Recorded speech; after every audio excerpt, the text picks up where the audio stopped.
आफ्ताब के narco test को किस तरह किया जा रहा है, इसका एक डेमो प्रेजेंटेशन हम आपको दिखाते हैं ताकि आप ये पूरी प्रक्रिया को आसानी से समझ सके। दरअसल हमारी कोशिश सिर्फ इतनी है कि जिस प्रक्रिया को लेकर पूरे देश में चर्चाएं हैं उसे आसान शब्दों में आपको बता सकें। तो आखिर ये नार्को टेस्ट क्यों महत्वपूर्ण है, ये होता कैसे है, क्या कुछ प्रक्रिया इसमें अपनाई जाती है, ये बेहद आसान शब्दों में आपको दिखाने समझाने के लिए मैं आपको नोएडा के विनायक अस्पताल में लेकर के आया हूं।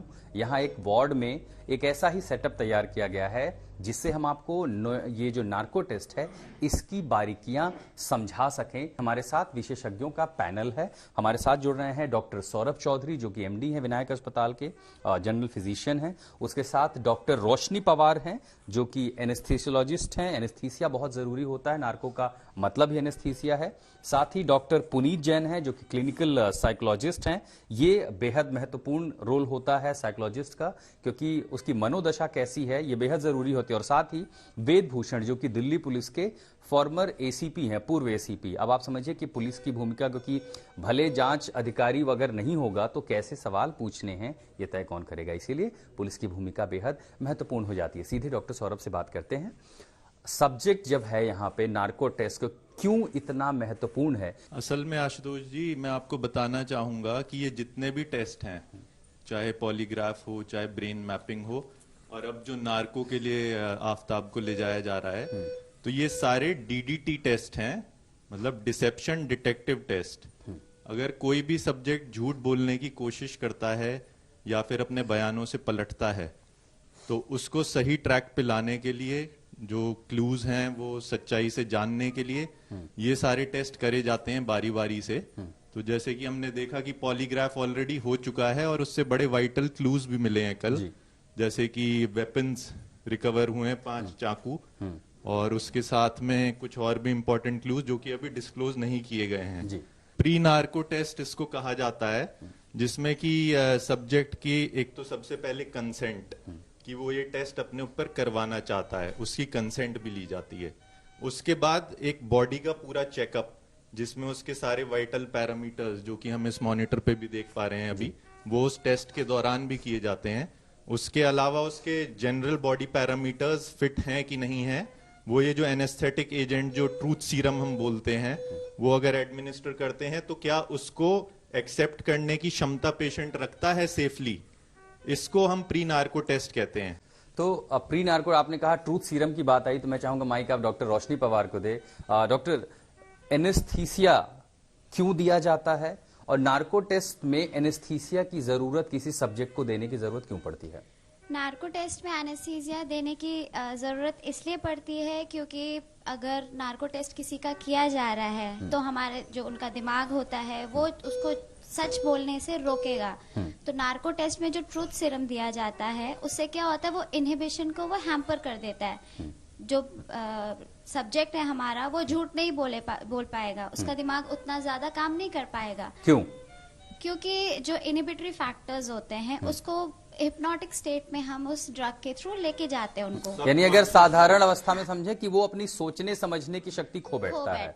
मेडिकल के साथ साथ मनोचिकित्सक की भूमिका क्या होती है, डॉक्टर पुनीत जैन हमें समझाएंगे कि एक सब्जेक्ट है जो सेमी कॉन्शियस स्टेज में है या लगभग समझिए कि अनकॉन्शियस है, वो दवा के इन्फ्लुएंस में है, तो आप उसे कैसे मॉनिटर करते हैं? नार्को टेस्ट में सब्जेक्ट के ऊपर मनोचिकित्सक क्या क्या ध्यान देता है? शुरू में हम उनसे जनरल सवाल पूछते हैं, उनकी फैमिली से कनेक्टेड, उनके नाम से कनेक्टेड।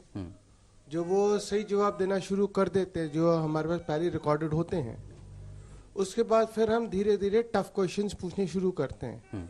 और अगर सब्जेक्ट की बॉडी लैंग्वेज को भी देखा जाता है, सब्जेक्ट की हार्ट पल्स, सब्जेक्ट की ईईजी जो कि ब्रेन मैपिंग है वो सब देखी जाती है।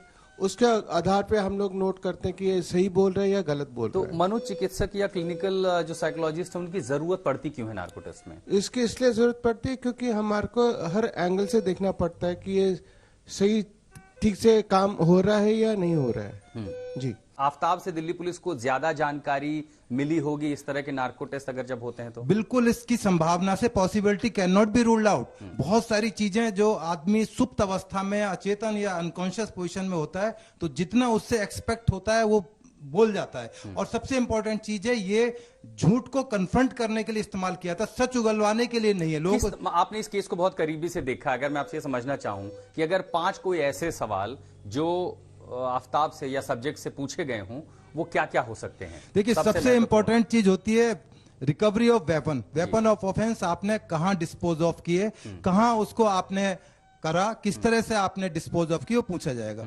उसका जो हेड है स्कल, क्योंकि बाद में स्कल की रिकवरी के बाद में उसका पूरा फेस लेबोरेटरीज के अंदर रिकंस्ट्रक्ट किया जाता है कि ये इस तरह की यदि फेस होता श्रद्धा का, ये उसका स्कल है। तो जो हम शब्दावली यूज करते हैं, जो सवाल पूछते हैं, उसकी पेस, टेन, चिन्ह और भाषा, बॉडी लैंग्वेज, वो कैसे होती है? अगर मान लीजिए सब्जेक्ट से वो सवाल पूछते हैं, वो किस तरीके से पूछा जाता है? देखिए, पोलियोग्राफी टेस्ट के अंदर पूरी तरह से, जैसे डॉक्टर साहब ने बताया, वो बिल्कुल चेतन अवस्था में होता है। उसकी रेस्पिरेशन, तमाम जो चीजें हैं आपके सामने वो आ रही होंगी। तो किस क्वेश्चन के जवाब में वो झूठ बोल रहा है, केवल ये झूठ के लिए इस्तेमाल किया जाता है कि किस अवस्था में वो झूठ बोल रहा है। परंतु नार्को एनालिसिस टेस्ट में उसकी पोजीशन दूसरी होती है। उसकी बॉडी में ट्रुथ सीरम दिया जाता है, तो वो करीब करीब उसका ब्रेन काम करता है, पर उसकी बॉडी पूरी तरह काम नहीं करती। क्योंकि सौरभ, क्या सब्जेक्ट को टच किया जाता है नार्को टेस्ट में? फिल्मी सीनों में तो बहुत दिखाया गया कि आप सब्जेक्ट को गाल पर टच करते हैं, शरीर पर टच करते हैं, ऐसा लगता है उसे जगाने की कोशिश करते हैं। वाकई में नार्को टेस्ट में क्या सब्जेक्ट को टच करने की जरूरत पड़ती है? बिल्कुल। जब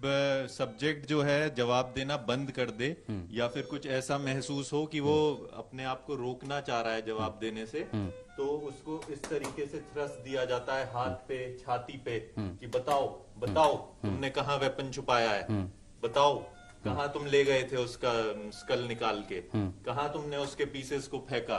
तो इस तरीके से थोड़ा सा फिजिकली उसको स्टिमुलस देके कोशिश करी जाती है कि वो जवाब उगले। डॉक्टर साहब, सवाल एक आदमी जो इस अवस्था में है, उन सवालों की जो लेंथ है वो कितनी होनी चाहिए ताकि सब्जेक्ट ये समझ पाए उससे क्या पूछा जा रहा है?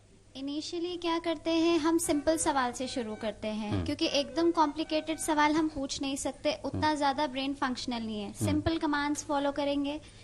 जो क्वेश्चन हम पूछ रहे हैं, अगर वो कुछ उल्टा जवाब दे रहा है या जो जवाब हमें नहीं पता, उसको बार बार पूछा जाएगा ताकि वो उस वे में डायरेक्ट हो, उस तरह से जवाब दे। इस तरह हम एकदम कॉम्प्लिकेटेड सवाल थोड़ा सा मुश्किल हो जाता है देना। सुरक्षा सबसे ज्यादा महत्वपूर्ण है, भले ही वो आरोपी है, भले ही वो दोषी है, लेकिन भारत का कानून हमेशा अपने हर नागरिक को प्रोटेक्ट करता है, फिर चाहे वो आरोपी ही क्यों ना हो। और अगर जब नार्को टेस्ट जैसी बात आती है, जरूरी है सबूत मिले, जांच को दिशा मिले, जो कुछ आफ्ताब कह चुका है, जो कुछ आफ्ताब आगे कहेगा, उन कड़ियों को जोड़ा जा सके, ताकि अदालत के सामने जब चार्जशीट आए तो इस हत्याकांड के लिए आफ्ताब को उसके कर्मों की सजा मिल सके। नोएडा से गिरीश के साथ मैं आशुतोष मिश्रा, आज तक।